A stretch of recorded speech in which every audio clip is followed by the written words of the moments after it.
UCF's Taylor Hendricks put together an extremely impressive freshman season, and despite being ranked around the top 60 of his class coming into the year, he continuously proved himself as a legitimate one-and-done guy. At a listed 6'9" with an estimated 7'3" wingspan, Hendricks fits the mold of a two-way forward or big wing who can defend very well in multiple spots and knock down threes at a high rate, and that is a combination that is welcomed on every team in the league, and has gotten them serious lottery buzz that'll only likely continue to grow. Now, Hendricks is one of the best defensive prospects in what is a very good class in that respect, and though we could start in a number of places just here alone, the thing that stood out most with him was his ability to protect the rim. He has a special combination of timing, athleticism, and just overall feel in his rotations to come up with some big time blocks help side. His ability to get up quickly, high point shots above the square, and his knack for knowing when to go for the block or stay down and box out was impressive, and when he wasn't able to get his hands on the ball, he served as a deterrent or a guy who made many players change their shot when trying to attack the basket. Now, he's about 6'9", 6'10". He's not the classic drop center that just takes up a ton of space and protects the rim in that way. He's more of a guy who will make his impact as that bottom side or low man roaming around the floor, which is an extremely valuable skill set, especially when combined with the other things that he can do here that we'll get into. Davis has scored or assisted 26. 40 Memphis points. He gets into it. Page are the officials as we are underway with game 2 of the doubleheader. Here, shot clock down to 2. A chore looking to draw. Open man, good ball movement. Goal stand. Davis. Side off the window and in. 6% from the field. Another steal. Avery Anderson misses the dunk. In transition. Hendricks loses it. Shed drops it off. There's a steal. Lane again. Lane all the way. Oh! The other impressive piece of Hendricks' defense is just in his overall versatility, which includes his ability to defend in space against wings and hold his own against guards, play multiple coverages in the pick and roll, and also do work on the inside against your more true bigs, as he often played the 5 for UCF. He covered a ton of ground on a possession-by-possession basis. We're talking everything from tagging the roller and really bothering on his closeouts and contests, to his consistently good rotations across the floor, and obviously finishing it with the rim protection and effort plays. It really felt like he was everywhere a lot of the time, and he made a real impact in a lot of different spots. Aurora Borealis in Orlando. How about that? I've never seen that before. His battle pulls it up. Double teams. Good ball movement. There's Golston on the drive. Can't get it. Rebound rejected. In front by Hendricks. Asbury dumps it inside across the lane. Tyreek Smith. Won 89-87 against Cincinnati. UNC Asheville with a possession. Only his second three-pointer of the year now, 2 of 8. Koulibaly. Hendricks got a piece of it. Horton down to the floor to challenge. And now UCF scrambling to see, at 19, that's what you want. Clothes, shoes. You get a little older, you start wanting practice. Quickly the other way, and intercepted there by Hendricks. And you want a real good possession, but Taylor Hendricks and one. I don't know why, but guards kept going at him on switches throughout the year, and even for the potential pros, it never really worked out for him. Now, I wouldn't describe him as a true wing as a mover. I think he's more high-level forward, but he's still moving his feet and flipping his hips very well. I think the screen navigation specifically may be an adjustment, especially because we didn't really get to see him do much of that this year. But with that said, he's definitely a multi-position guy, someone who defends well in multiple spots, and someone every team would like to have, and that's a big part of his appeal as a player. Melvion Flanagan, who sparked Wichita State in that first half, is back out there being guarded.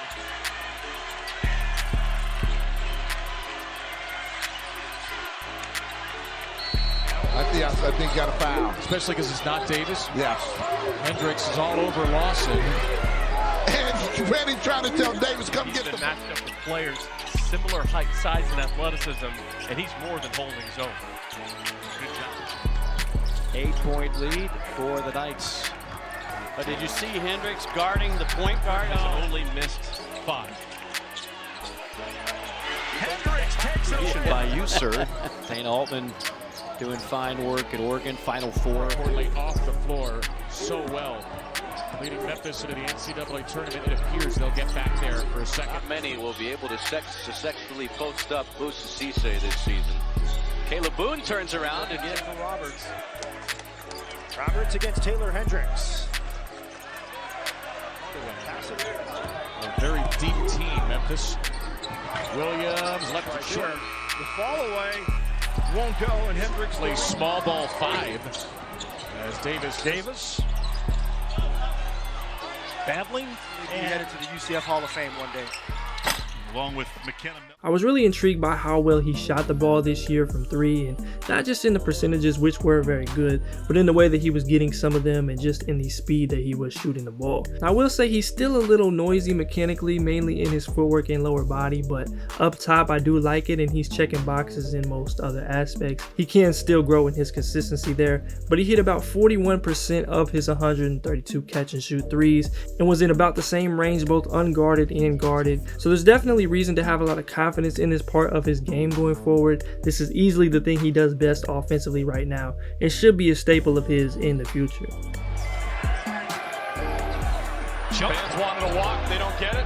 He bounces it for Taylor Hendricks for 3. And turn over Jalen Young to back up point guard. Young, a nice job to recover. Gets it to him. Lost to Stetson. Cord with a couple of threes. Taylor Hendricks answers it.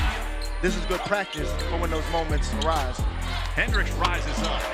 So impressive has he been. Hendricks left alone. Answers with...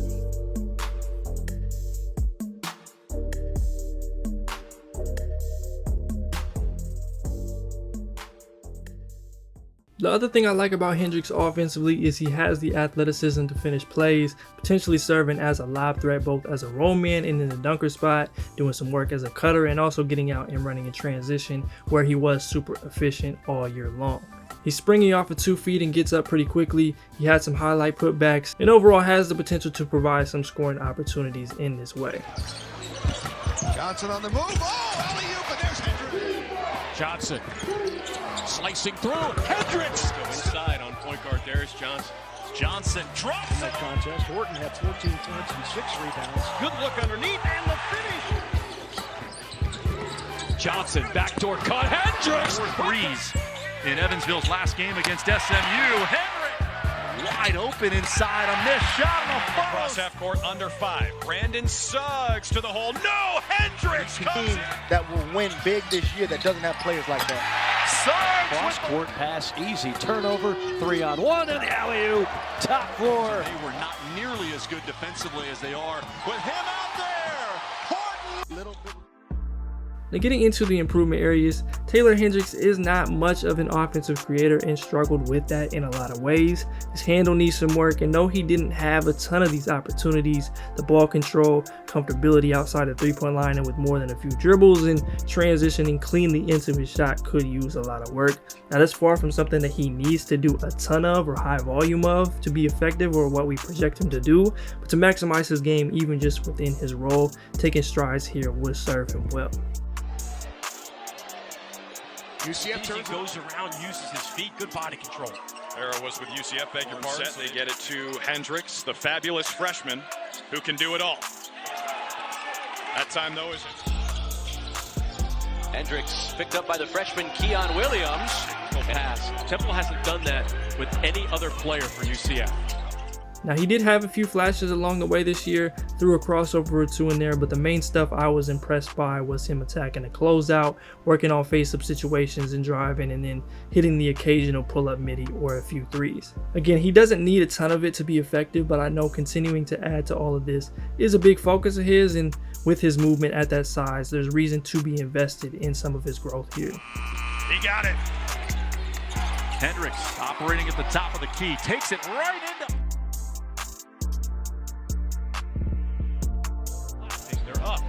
They're trying to come in here and steal a win. Hendricks lost a handle with Tim McCarthy. Tigers have led from the outset, and now the lead double team. Hendricks from the free throw line.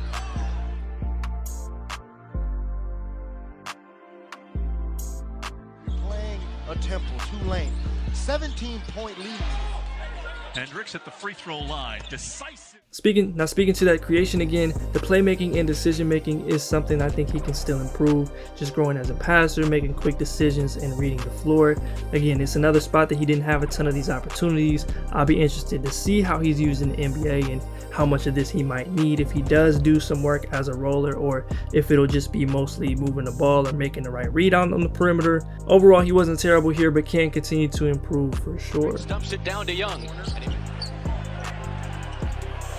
Kelly, side out action. Hendricks finds the open man. Inside to Hendricks, back to Suggs, and in. From knee surgery, but doing well. We hope to have him back soon.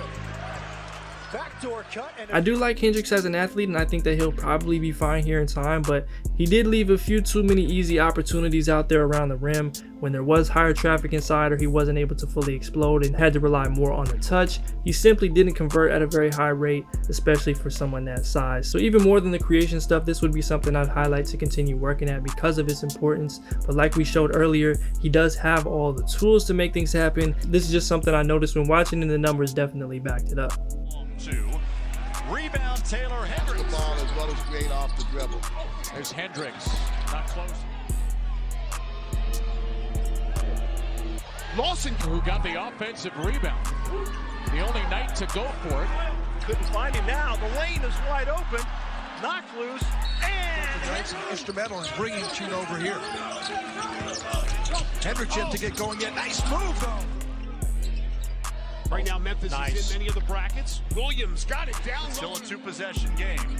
6-point lead as we come up on 6 minutes to go. Walton forcing the... I think his safe draft range is anywhere from the mid-teens down to around the top 8-ish, and anything past that will be somewhat contingent upon workouts and confidence in him growing his game offensively in the future. But regardless, I think at his best, he's got the ability to be an integral part of winning basketball for a very long time in the league, one of the 3-4 best players on some good teams, and even in his lower end outcomes, I still see a contributor. And as for landing spots, I mean, the real question is who couldn't use him, but I like what he'd bring to OKC on both ends. I think Orlando makes a lot of sense. He fits everything New Orleans has picked in recent years, and I like Indiana a lot too. And his skill set would be amazing for Dallas if they end up inside the top 10. So chances are he'll land somewhere really fun that could use what he brings to the table. It was really tough to find a great comp for him, but I do think there are similarities between him and PJ Washington. I think he's a bit bigger and projects as a much better shooter, but I think they could serve similar roles. And then there's a little Jaden McDaniels to him too. I think J-Mac is more of a wing in almost every way, but a versatile combo forward whose role is to defend and knock down threes. You can kind of see the vision. Looting block. Sets up McDaniels for a corner three. Best record in the NBA. Taylor Hendricks' skill set as a modern forward who can protect the rim and guard multiple positions defensively and then knocks down threes at a high rate on offense makes him one of the prospects I'm most confident in contributing at the next level. Now, where he goes as a creator and some physically will ultimately define his ceiling, but he already brings enough in his game to be a lottery pick and should make an impact in the league for a very long time.